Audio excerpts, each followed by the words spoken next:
join So us. we are at 5:30 there. Do you know what that means, Frank Parisi? Frank J. Do you know what that means? I do know. It means, ready?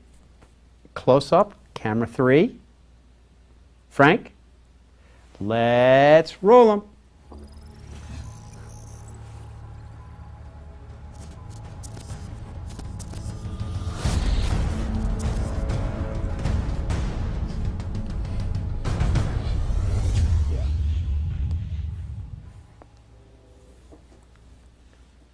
Welcome, welcome, welcome to Anatomy of an Entrepreneur.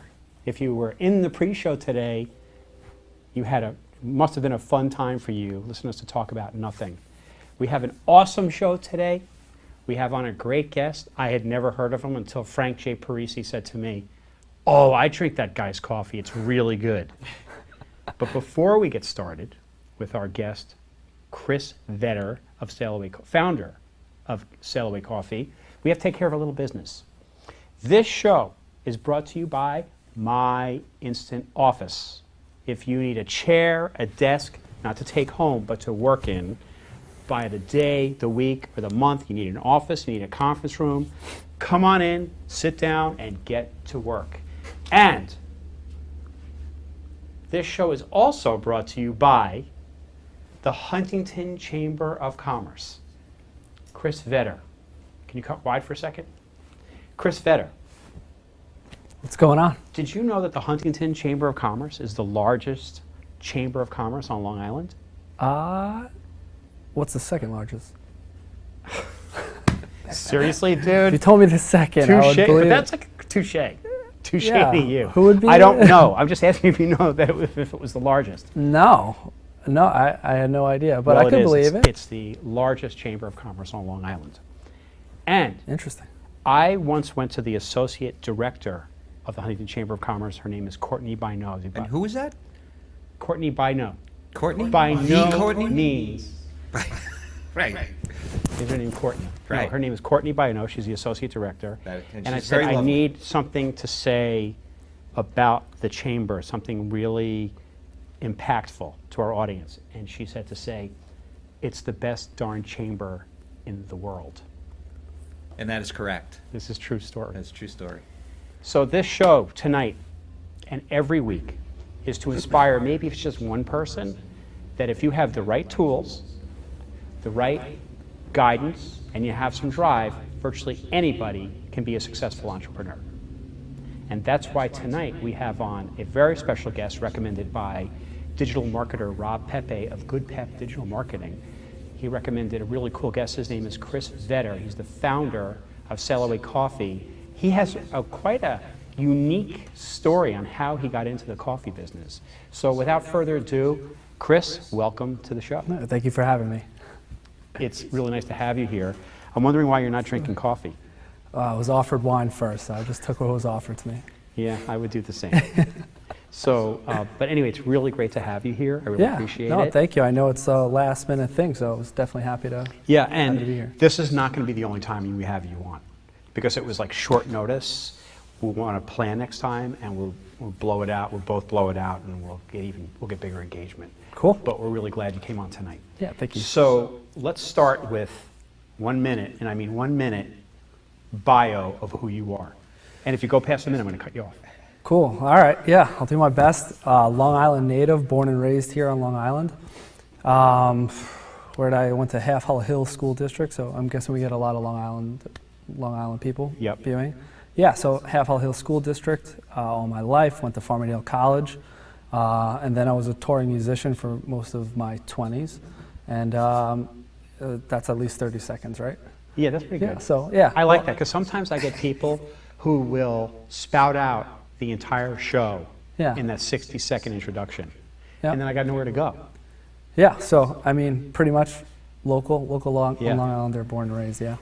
So let's start with you as a kid. And I know we don't have any pictures of you, but what were you like as a kid? Were you an introvert, an extrovert? Were you always into No, music? definitely an extrovert. Yeah, very. It's funny because when I always look back at like my childhood, I always had that like entrepreneurial spirit. Just little things like I would ask to mow the neighbor's lawn, or I would go out and grab a rag and a bottle of Windex at like 7 years old. My mom wouldn't even know I left the house, and I was asking neighbors if they needed their windows cleaned. And it was just always this, I guess, drive of doing things on my own and trying to like raise money for myself.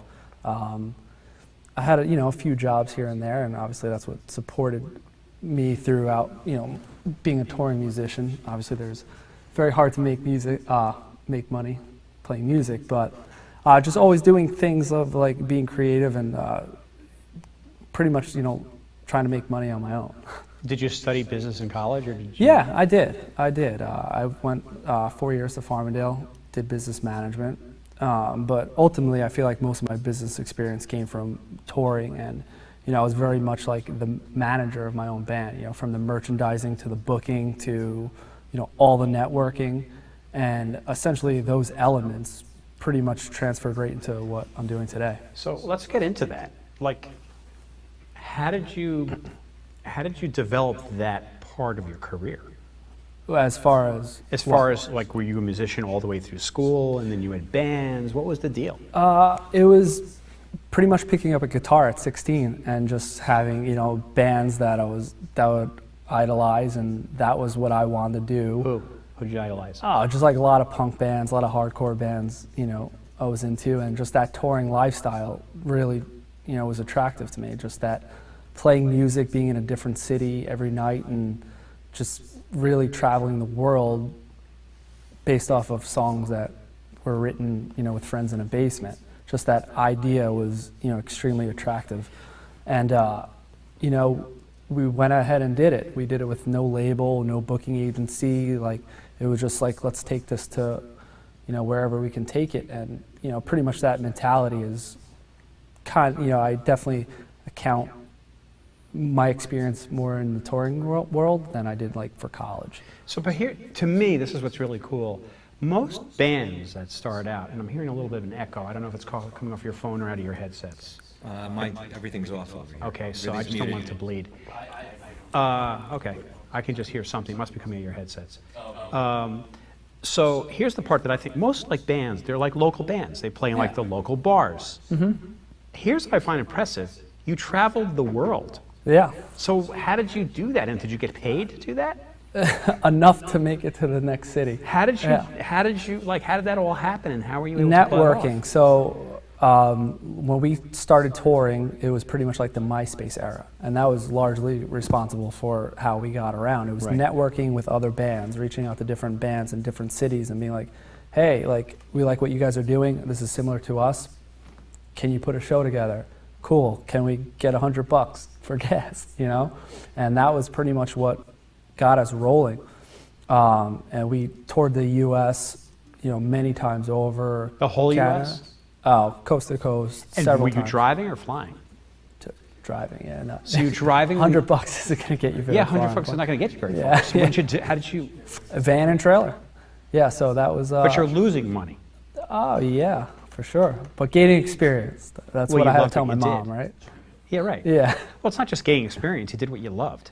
Exactly, and yeah, that was it was always like wanting to see the bigger picture, and obviously the idea was to make money and to make a career, which is very hard, which inevitably was, led towards the end. It was a disciplined decision of, I love what I'm doing. I don't love it any less than the day I started, but, I'm in my late 20s. I got to start making moves. I'm not looking to be a starving artist at 30.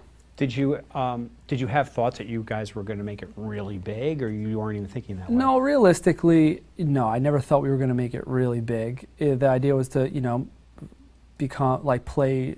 It was never, honestly, it was the money thing was like never the forefront, which is probably stupid to a lot of people. But for us, it was achieving, playing with bands that we idolize. So it was like getting on those larger tours. And you did? Did you get on larger tours? Yeah, relatively speaking, like, sure. How big of an audience did you play for? 500 to 600 people. That's a nice size. Yeah, upwards towards 1,000 on some nights, but average 500-600. Yeah. On the larger tours that we played. But we would play. We started out and pretty much towards the end. We would play small clubs, basements, like wherever we could cultivate. wherever we could build a following. And that was like always the thing. It's like, let's build a following, and then hopefully the money will come as a byproduct. But we probably needed a couple more years for the money to start rolling in. What was it like to play in front of 500 or 600 people? Was that like a rush? Yeah, especially for me. Like even day 30 on a tour, we'd be backstage ready to go in front. And every time I would get the shakes constantly. You like did? I never Really? got used to it. But that's what made it exciting, and that's what made each show like as soon as you would get on, like that feeling would disappear and it would turn into like adrenaline. Yeah. So I never lost that feeling. Did you play for some big names? Play for some. Did you front some big names? Like open for big acts? Yeah. Like I said, relatively speaking, definitely certain in our niche. genre, for Yeah. sure. And it was cool, but a life experience, something that I would never ever take back, and more often than not, wish I could set the clock back and like relive. But it was definitely a life experience. Yeah, but the fact that you got to do that Right. is so awesome. Yeah. And if I were in your shoes, I wouldn't change a day of it. No, not at all. I would have Rather ended than up. questioning what if. Yeah, You did. exactly. And I would have ended up with, I don't know, probably a boring job. I feel like I wouldn't have had the drive that I, or the creative element Yeah. that So that sort of like opened up my mind towards different things, and which inevitably led to this. When you weren't making a lot of money, were there points where you said, oh, I don't know if I can keep doing this. I love what I'm doing, but I just can't. I mean, did you ever feel like you were hitting a wall and you weren't getting further along? With touring? Yeah. Yeah, for sure. There was always that, like, we always wanted to be, get out with the bigger acts, and, sometimes it was hard to do a great tour and then go back 2 months later on the road to what you were doing to smaller crowds, but it was like, we just kept going. How do you keep yourself going when you feel like quitting? I don't think I never felt like quitting. Discouraged, sure. Okay. Yeah, but no. How do you keep going when you feel discouraged? I don't know. I never had like a quitter's mentality. So to me, it was, if this is what I decided I was going forward on, like there was, and plus you're trying to like lead by example and like, keep 4 or 5 other people keep their heads up. So you can't let them see you sweat. no, I can't, not at all. Yeah. Yeah, but meanwhile, That's pretty cool.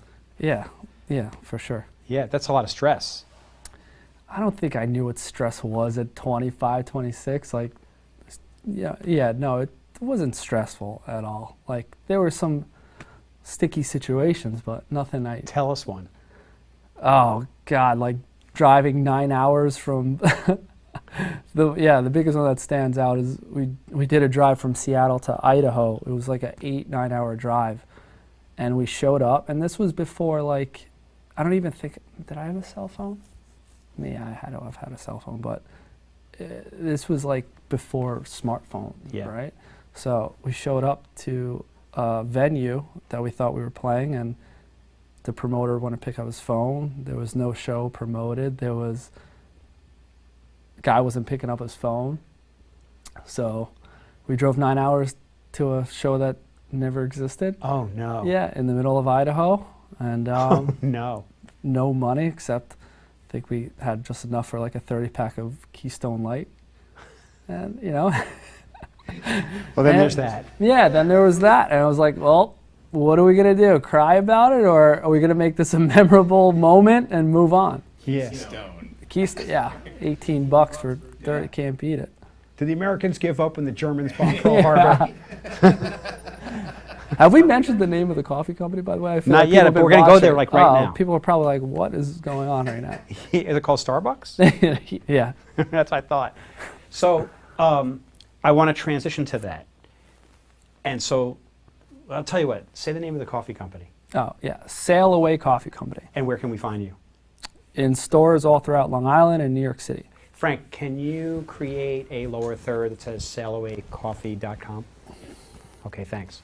So I appreciate that, Frank J. Parisi.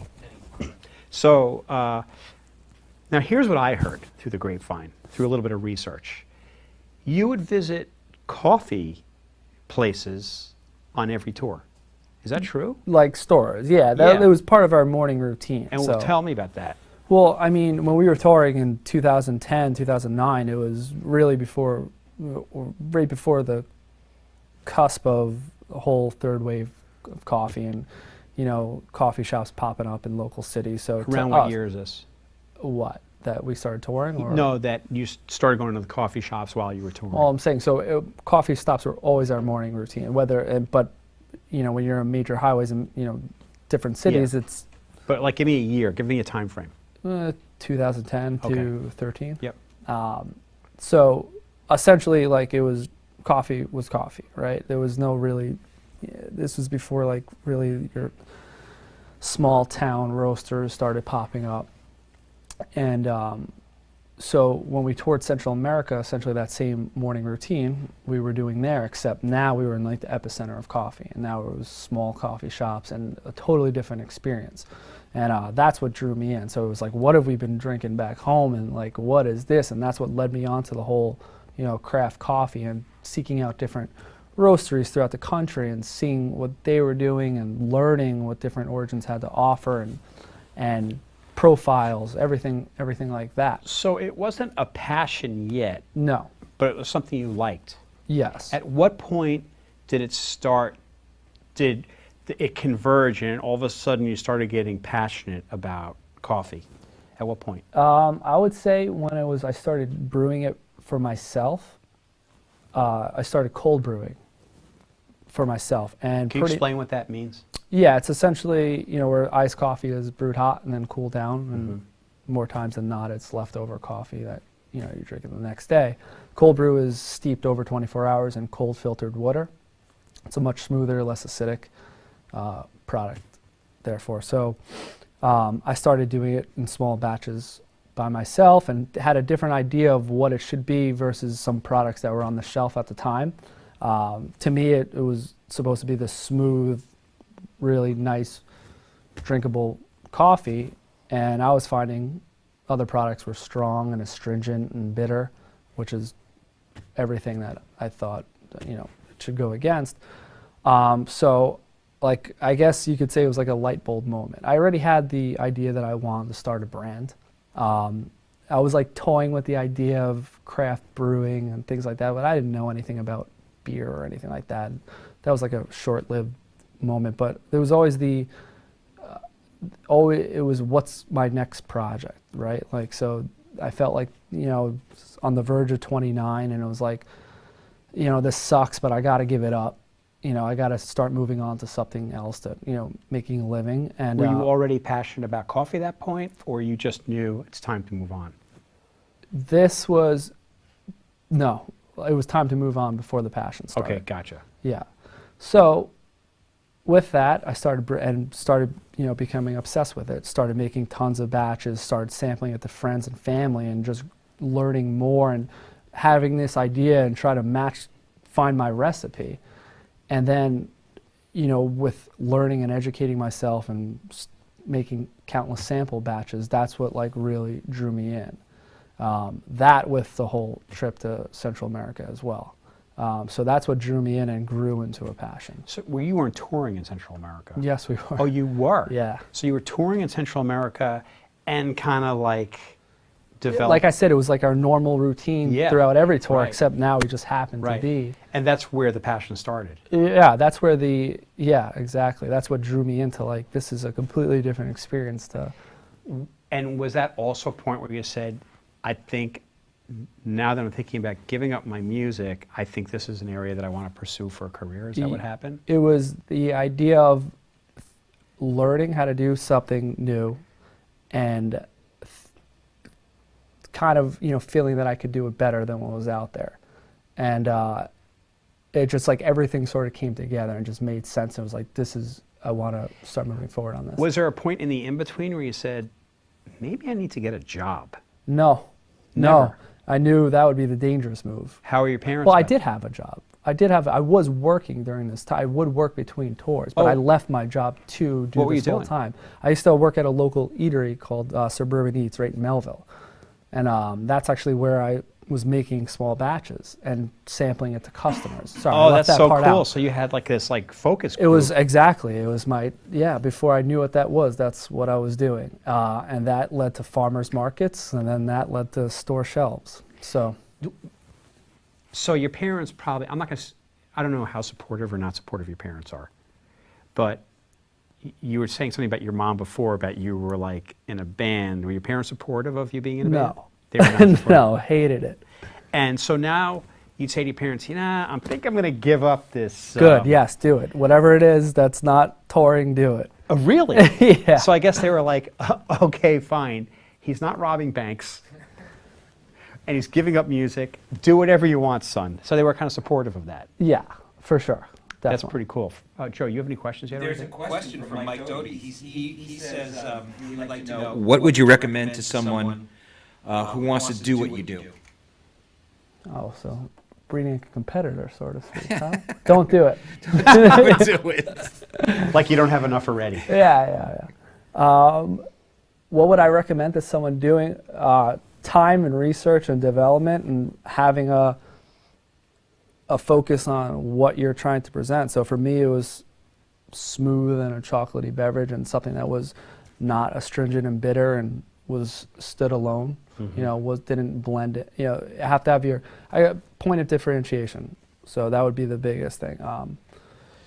And then I don't know. This is a weird question. That's okay, because later what I'm going to do is I'm going to ask you that question later from an entrepreneurial standpoint. Sure. Rather than like a coffee business. Yeah. So we'll get into that later. Mike, thanks a lot for the question. Yeah, thanks, Mike. And keep watching. And by the way, did my check bounce last week? Mike's my banker. Oh, you didn't tell me that. I would have given him some. Yeah, Mike's my banker. Yeah. He's not a bad guy.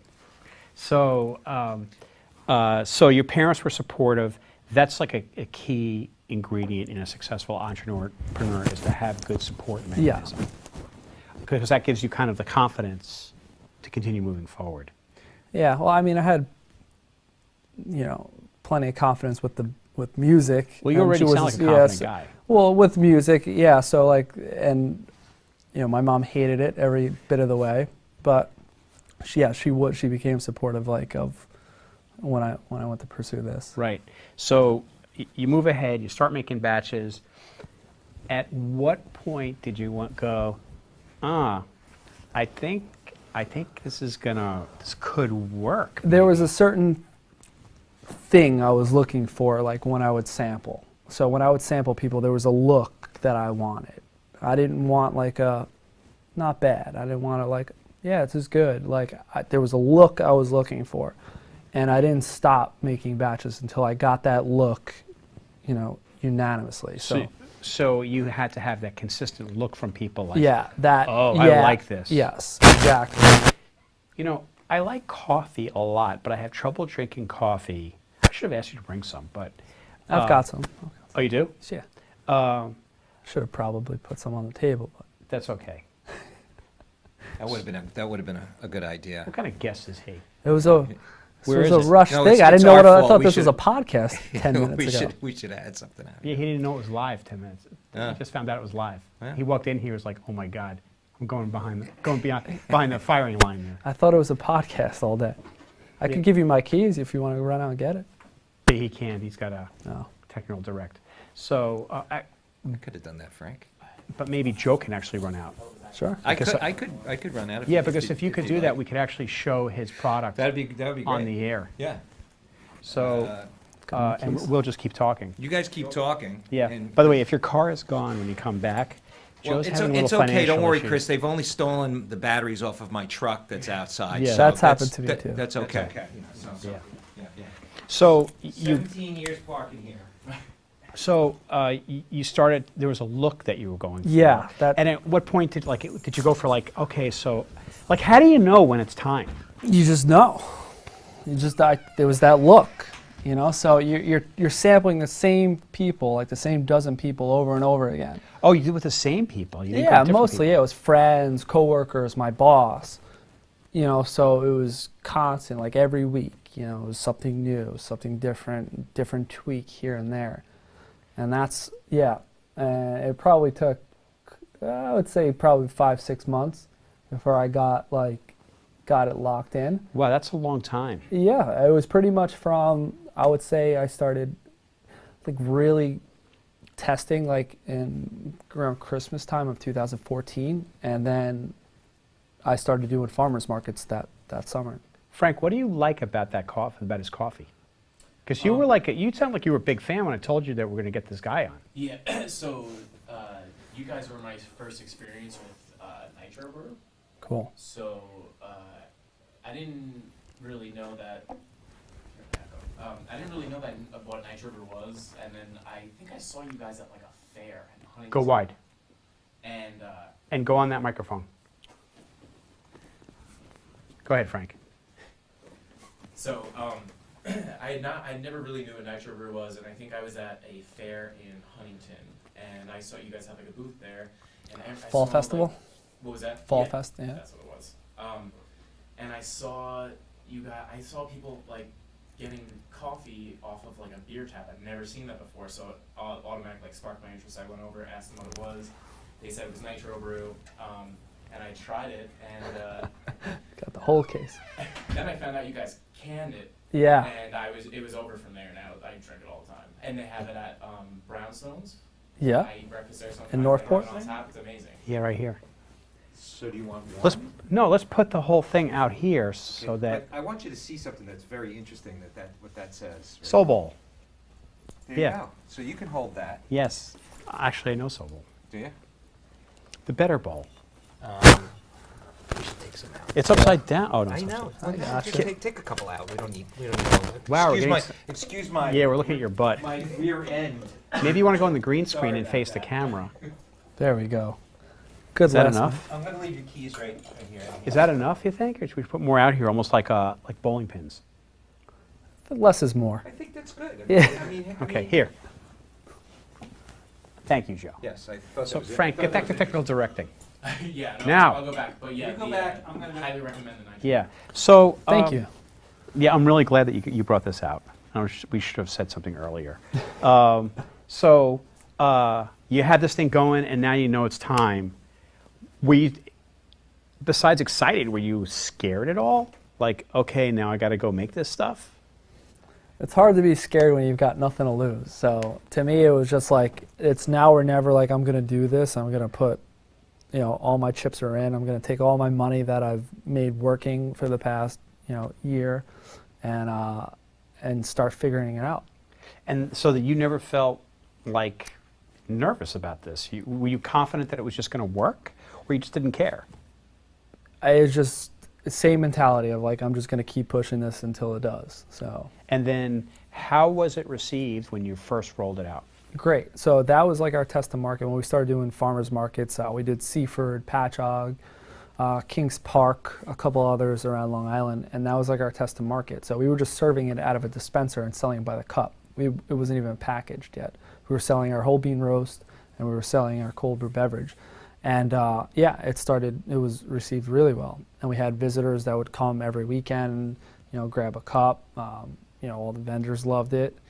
And we would put mailing lists together from all those markets. So when we did bottle it, which was October of 2015, and when we started putting it on shelves, that's when we started sending, started e-blasting hey, you loved us at the farmers market, now you could find us at whatever. And that leads to Mike. Mike Doty has another question about what stores are you in now on Long Island, and do you have one are you in Babylon? In Babylon? Yeah. Yeah, so you can find us at Jack Jack's Coffee Shop. You could find us at Soul Bowl, which is the acai bowl place.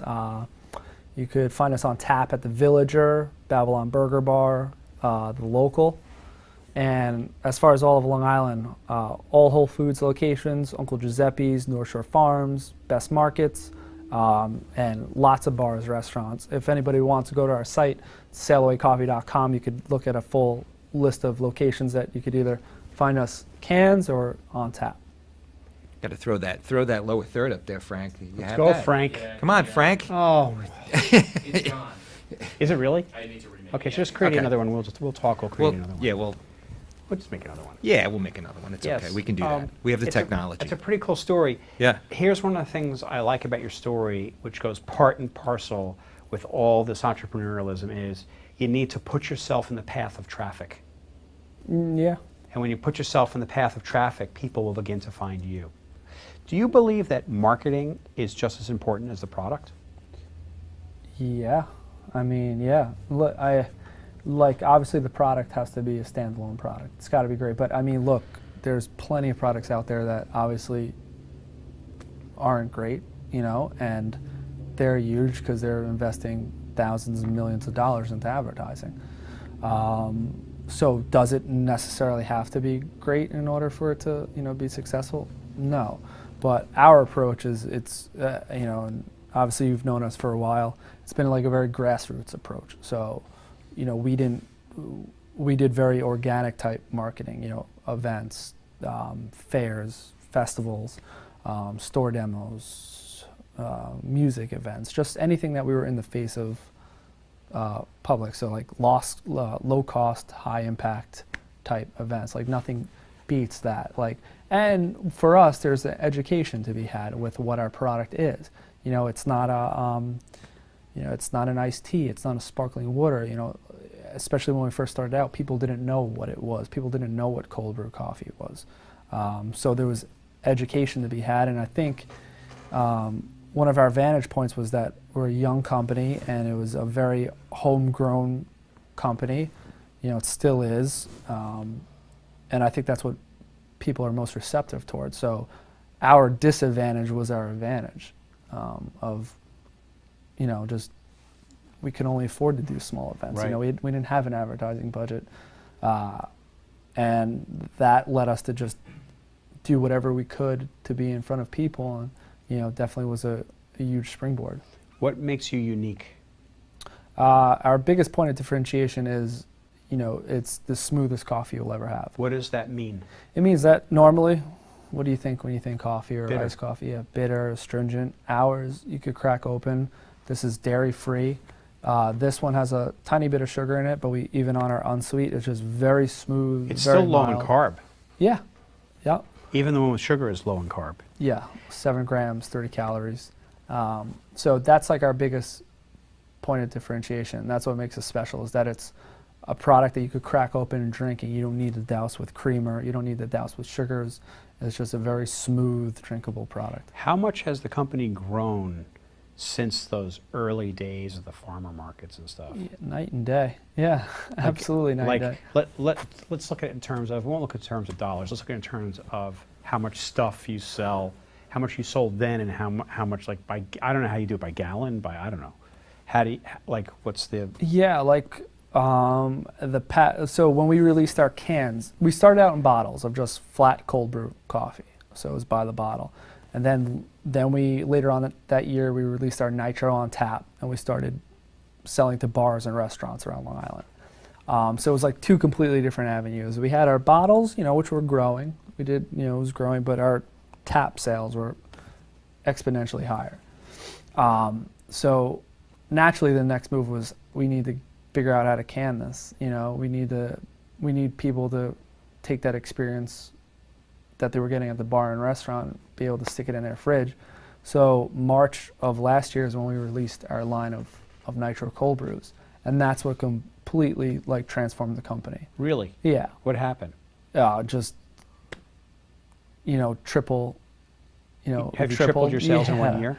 Yeah, since before we released it. Yeah. One of the biggest things that an entrepreneur has to deal with when they're growing a company, which is just as critical as succeeding or failing, is scaling. Yeah. And if you don't scale your company properly, yeah, and that's something we're still learning. So we're like what I describe as, we're like the top of the bottom floor right now. So we're like that top of that small scale homebrew. We're doing good volume, but the next move has to be put in a position to be able to scale. Our next investment of equipment has to get us way further, marginally speaking, than what our equipment now does. It's got to be set up to where if we get called on a national account, we got to be able to fill that PO. So it's sort of setting ourselves up to scale.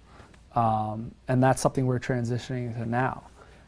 Have you had any, you must have had some failures along the way. Yeah, sure. I know for me, I failed more than I succeeded. What were some of the failures you've had, and how do you overcome the failures? Failures. Failure is a strong word. I don't How know. about disappointments? Disappointments? Every day there's disappointments. You know, there's disappointments of, you know, why aren't we, you know,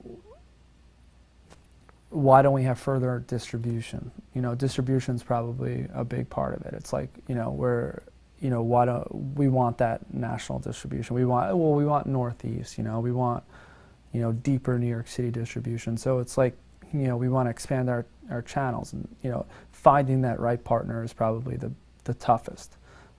We've had different distributors come and go because it's just like poor management, you know, at the end of the day. So finding someone to represent the product like, you know, my internal team would is the hardest challenge.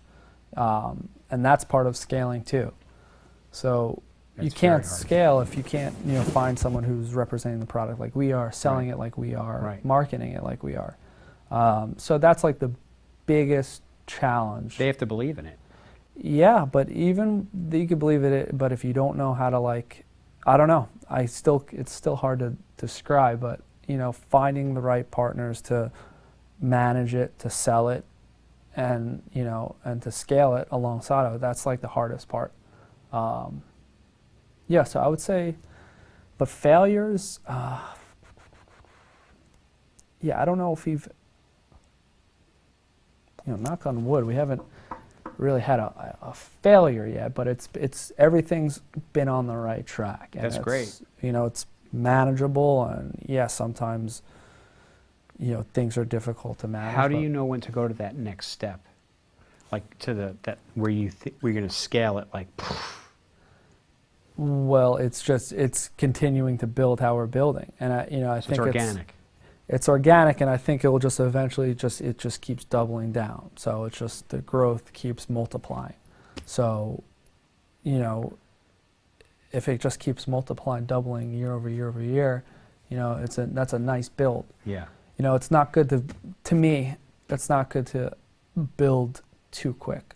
Cultivating is the most important part of like our business model. So, whereas, you know, like I said, we've grown the company off of marketing and talking firsthand with like Long Islanders and educating them.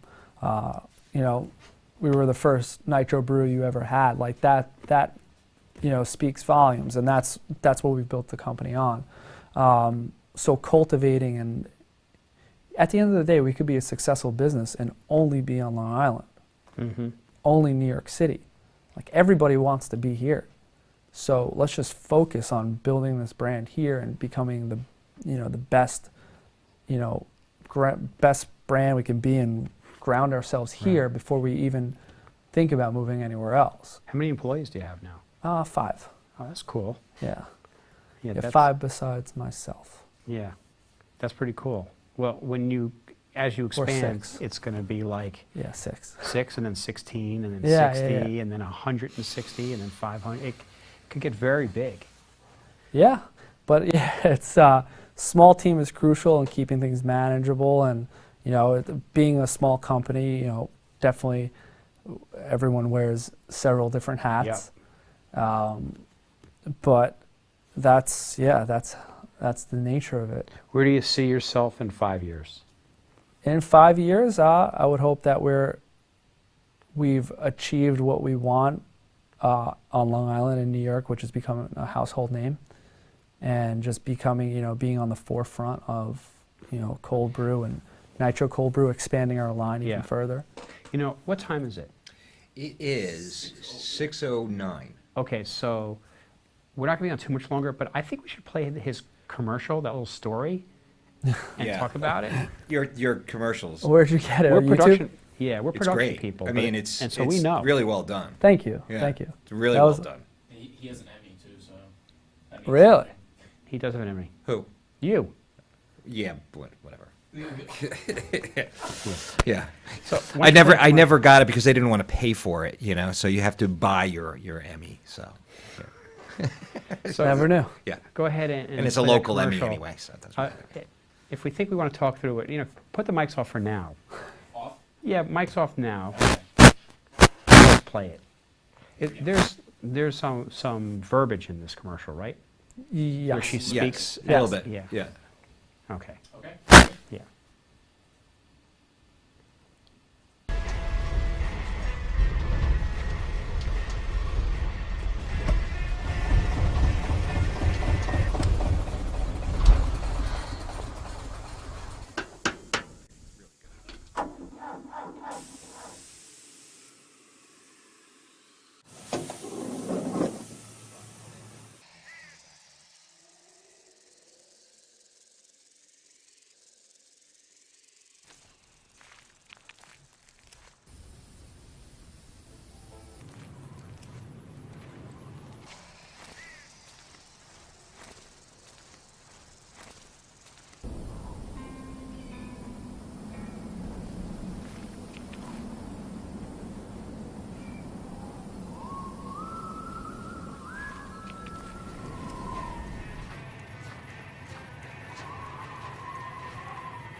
How can I help you?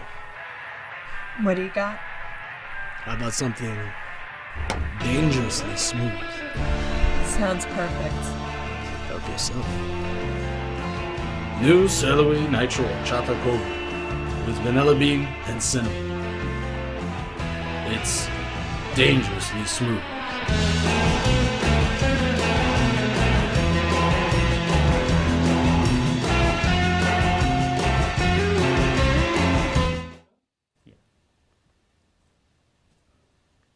That's a great commercial. Joe, agreed? I think it's wonderfully done. My question about it is, when we watched it, your Sailaway. Why did you do it in a desert? It was, I mean, it just fits with the brand of the beverage. Okay. So horchata, Oh, okay. yeah. Okay, because I'm going by You're all looking at Sailaway, it going, well, wait a minute, Sailaway coffee. but I goes didn't along. realize that the horchata. Yeah, that's exactly why. So, Okay. horchata is, traditionally a Mexican Okay. drink. Yeah. It's very well done. It Thank really you is, so much. Yeah, It that was a really lot is. of fun making that. Yeah. Where'd you shoot it?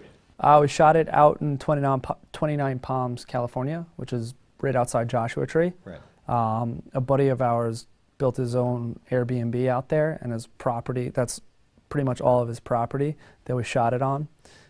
So yeah, we were actually thinking about shooting it in Oaxaca, Mexico, Uh-huh. but the logistics to that would have been a nightmare. Right. And yeah, like it was the perfect opportunity to go out there and shoot. Should put it on the air. Yeah, they put it down. It's really good. Yeah, it's really done well done. Thank you. Can we try any of these? Yeah, sure. So this is our Nitro Cold Brew. This Which is one our do you- subtly sweet. Which one do you recommend we try? Well, you've only got one option here. Oh, I think There was other three of cases them. in I the didn't car. know they were No, upside they're all down, the so I same. wasn't- They're all the same. Make me feel like a jerk. Note to self. Yeah, so it's infused with nitrogen, and that's what gives it the nice frothy texture. Yeah. So if you give it, I'll do it for you, so you'll learn. So it's a learning process. Okay. Yeah. So you give it three light shakes. Okay. 1, 2, 3. Yeah, and then give it like a slow crack. This expensive green There you screen. go. I'm just, Do I open it? Yeah, go ahead. Oh, okay. No, you don't open it. Well, I How are didn't you see gonna him drink open it if his. You don't open it. And now what? Just drink it? I think so. You know, you had mentioned that they're not they're not sweetened, right? There's only that one flavor that is sweetened. That is so we have an unsweet. This is the Try it. sweetened, which is only 7 grams of cane sugar, and sea salt and caramel. And then we just released the horchata on April 11th. In a bit. Because I usually don't like sugar in my coffee, and that's what I like about yours. This is they're good. Very drinkable without sugar. It's Yes. super smooth. Or dairy. Yeah. Yeah, exactly. Yeah, Drink it that's black pretty and it's cool. smooth. I mean, it's awesome. Yeah, it's really good. Thank you. You're getting the look. There you go. That's that twinkle I was looking for. Frank, do you have any Yeah. like little twinkles you could throw in? right. An overlay of Birds twinkles? flying around you. That's right. It's really good. You'll stars in your eyes. Yeah. What do you do if you don't like Now, something? how many flavors are there? So the horchata was the fourth in the line. Okay, and what are the other three? Unsweet, sweetened, and Right. sea salt and caramel. Sea salt. Okay. Is that sweet, sea salt and caramel? Same sweetness level, same 7 grams, 30 Do you calories. taste the sea salt and caramel? Yeah. Oh, I really Yep. would like to try that. And who comes up with the taste? Do you come up with that, or you guys just kind It's of? a definitely collaborative effort. Yeah. Okay. Interesting. It's Really pretty cool. good. It's very different. I do not like unsweetened coffee, and this is really good. I do, Well, that's subtly sweet, but but it's got a little bit of cane sugar Yeah, in it. right. But I like a bowl. So I like a bolder coffee. Is there something like that that's going to come down the pipe for you guys? Or? As far as a boulder, Yeah. yeah, it's definitely something that's been talked about for Okay. sure. What about decaf? Man, Come on, Cliff. It's coffee. You know. it You don't want to Yeah. feed the placebo. You want to have coffee. Yeah, to me the logic is it's like a craft brewery coming out with Right. a non-alcoholic beverage, and it's like one of those things. Is like if we come out with it, how many people are going to drink it? Right. You know, it's I would. so You we'll, and we'll the- make a and that couple. other guy. What's Yeah, You and that other guy would drink it. we'll The see. one other guy. We won't rule it out. We'll see. It's almost like when you develop, like our software here, they don't make for the Macintosh. They only make it for the PC. And it will never be made for the Macintosh, unfortunately. Doesn't fit their demo. It doesn't fit their demo. But also PCs handle live streaming much better than Macintoshes. Macintoshes can't handle live streaming the same way. Not as powerful. But I'm still a little bit upset with what I see. We're red now, so we're okay. But okay, so I'm a young entrepreneur. I'm out of college, full of pea and vinegar, as they say in the biz, and I want to become a successful entrepreneur. Give me some tips. Yeah, well, first the vision, right? So it's you have to have that. You know, what's your site like? Where do you want to be? And for me, it was becoming a household name. You know, on Long Island. So it was like Long Island first. Like, how could we make our home? You know, sow our oats here and be in every store and get So the into first the one's a Whole goal. Foods. Yeah, it's got to have that goal. What's that? You know, you got to have a vision, and not like an end game, you know, but some sort of vision of like what are you looking to achieve? You know, and for us, it was becoming a household name and getting as many Long Islanders to know our name as possible and to get into those crucial stores and be in every town and be able to spitball. You know, tell me where you live. You know, I want to be able to name you 5 locations, and then like conquer New York City. So for us, it was to become a, you know, heavily rooted Long Island, New York brand. So yeah, I would say vision and having that, you know, where do you want to do with this? Where do you want to take it? Passion, finding your passion. Yeah, well, first of all, if you're not passionate about what you do, like, there's not, especially in this stage in the game, there's not a whole lot of reward. You know, it's hard work and a lot of like tough decisions, and you know, you really work, and those little bit moments of, you know, when you achieve like what you want to achieve in those doses, it's like that's the payoff. Perseverance. Yeah, exactly. And knowing like, because if you don't love what you do, it gets really tough and really trialing. And that's definitely part of the reason that, you know, kept me going through the rough times.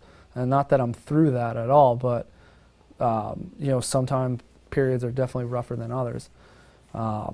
So yeah, if you're not passionate about what you're doing, what you have, and I think it's just a formula for disaster. You're going to give up and waste Dealing your with own time. challenges. Yeah. So you got to be able to deal with challenges. You got to have a vision. You got to, you know, perseverance, like you said. I think creativity is big. I think especially in this day and age of, you know, social media, and you got to have like that vision of what story are you telling your audience? What you had branding is everything.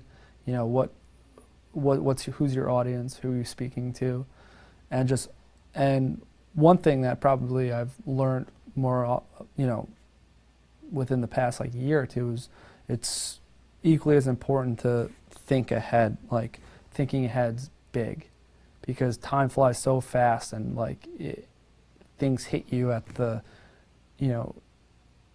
at quick moments. So it's just like thinking ahead and where do you want to be in a year? What do you want to do in a year? And like, let's start making the steps now to be there. Right. And I think that's, comes back to the idea of scaling. Mm-hmm. It's not like you got to have the now under control and the Right. wheels turning, and be thinking about like a year from now and how are we going to get there? How are we going to build the steps? Because Right. you're not going to figure that overnight. You're not going to figure out how, okay, we need a sales team in the Northeast, and we need merchandisers and marketing, and that stuff that I'm thinking now, like what I want a year from now. It's like taking the steps now to get there. That's cool.